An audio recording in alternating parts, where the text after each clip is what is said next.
ini Dikiuram lui sai Chiang piu Karinthui lui thiu khaya azan nin sai Namkiangthiu Dikiuram village Chiang me na thiu suen azam tu qua ari sang na menu pi sai wen no ziu ziu cái phui cung say sang yêu huân su tu thu liang cái bom cung y azan thiên thiu khơ tu y ngồi an bê bi mai phiền mê cái thiếu lên bình diệu biang nguyên rai no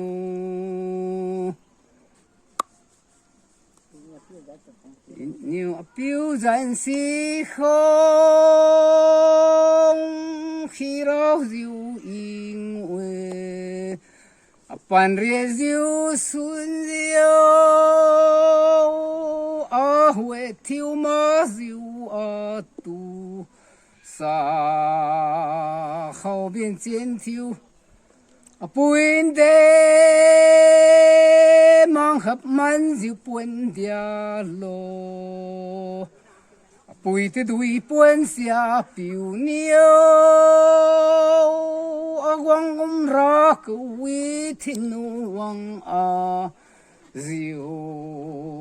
diệu tu lệ diệu thuê bùi sri lô ta thiêu piano diệu thuê diệu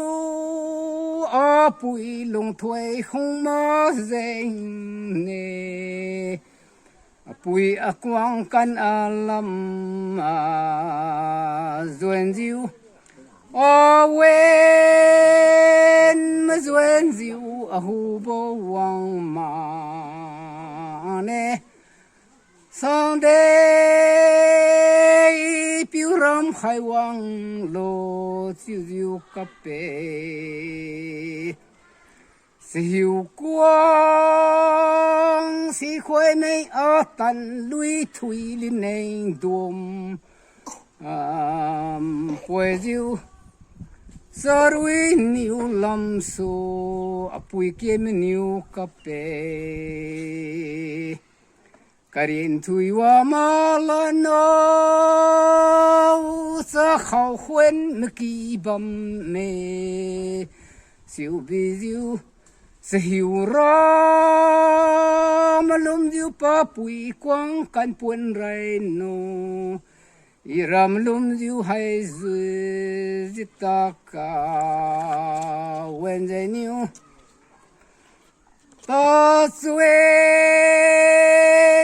cái gì lùi thiếu mà lăn lùi ye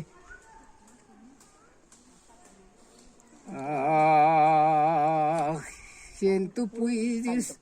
tan tu bùi diệu sinh diệu kỳ hàng su cái sa đâu như vậy diệu lo